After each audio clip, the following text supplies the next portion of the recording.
lumabas yung BBA3.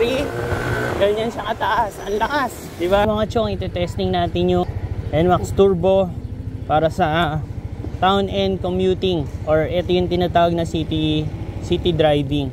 Ite-testing natin yung uphill tsaka yung downhill. YECBT natin na town commuting mode.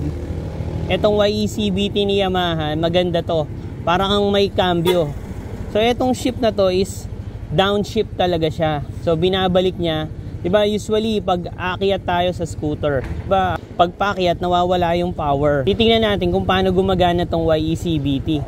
Testing natin yung ating NMAX Turbo YECBT. Paano ba to gumagana? Gumagana po to kung nakakagamit ka na ng may cambio na sasakyan tsaka motor. Ganito gumagana 'yon.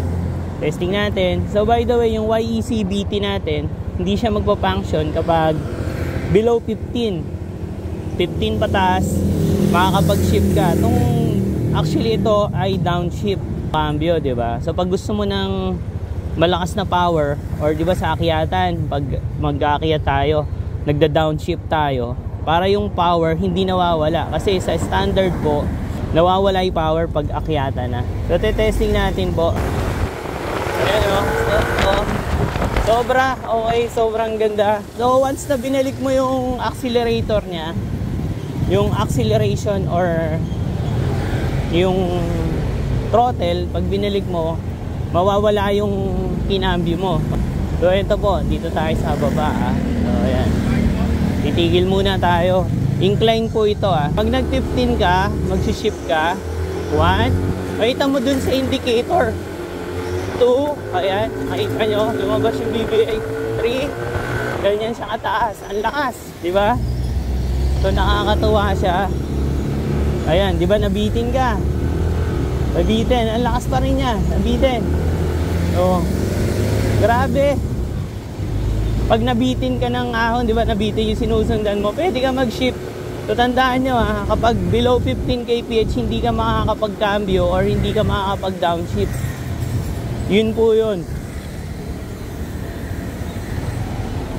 So, itong mode na to ay town commuting. So 7 city drive yung ginagamit natin. Okay. Ayan. Sa downshift, alam mo yung parang nakakatawa kasi parang may cambio ka talaga kasi siya yung nagdidikta para hindi ka mabitin sa ahon. Kasi yung usual na scooter natin ay kapag pahon, nawawala ng power. Okay, testing na natin. So, pag nag 15 kph ka, pwede ka nang mag-downshift. Ayan. 1, 2, 3. Oh, may power siya talaga. So, pag kinlose mo yung throttle mo is mawawala yung cambio mo. Ayun. So, ganun po siya ganun siya kaganda. Okay, try natin dito. Try natin ng downshift. So yung pagda-downshift nito is, di ba, karamihan ng scooter walang engine brake. So titingnan natin kung may engine brake talaga to. Ayan. So ulitin ko kapag below 15 kph hindi tayo makagamit ng downshift. Ayan magda-downshift tayo. Ayan Ayan. Kita mo yung umaano talaga siya. Para ka nagbabawas talaga ng gear. Ang galing, para talaga siyang may gear. Nakakatawa, nakakaaliw. So pag kinlose mo yung throttle, mawawala na siya. Medyo mas try natin tong isa. Ito yung mas mataas to, mas mataas. Baba nito. So papakita na natin So diba engine brake, ayan mataas kita nyo. Ayan. Sa downshift naman, ayan, 15, pwede ka na mag-cambio. Ayan, mararamdaman mo talaga siya. Ayan, nagdalawa na. Pangatlo. Okay. Basta below 15, ayan, downshift, okay. Ayan, mararamdaman mo yung cambio. So, no need to, yung throttle natin kapag downshift. Ayan, mararamdaman mo na hindi mabilis yung dating mo. Pinipigilan niya, para ka nag first gear, second gear. Yung 1, 2, 3, mas malakas yung downshift niya. Ayan. Okay, mawawala siya once na kinlose mo totally yung throttle. Napakaganda nung ginawa ni Yamaha dito. Solid talaga. Malakas siya sa city drive. Actually, para nakapanggilid na talaga. Pag 'di ba tayo sa usual na yung standard version ng NMAX, standard version ng mga scooter or conventional scooter na nakasanayan natin, once na paakyat, nawawala talaga yung power. Ito may power, oh. Para ka nakapanggilid. Oh, sobrang lakas, nakakatuwa. Oh, yung torque niya, mararamdaman mo talaga yung torque niya. Okay, napakabilis. Para sa town commuting mode. Yung sports mode natin, mamaya testing natin yung sports mode. Ayun, okay.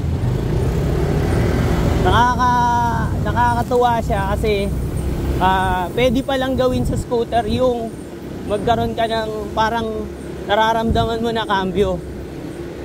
Kasi sinasabi nila, di ba, turbo, pero hindi po, yung pakiramdam lang na may turbo.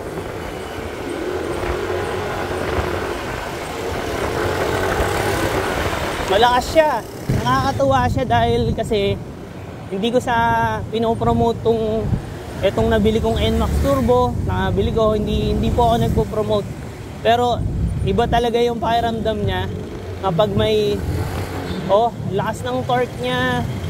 Then pag gumamit ka pa ng cambio or yung shift na tinatawag, is dun mo mararamdaman yung power niya.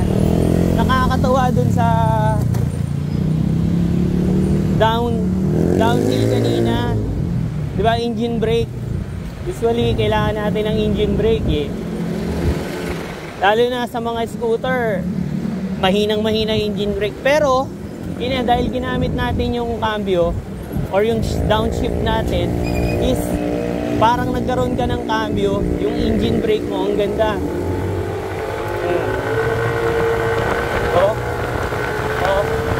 May power talaga siya. Nakakatuwa yung power niya.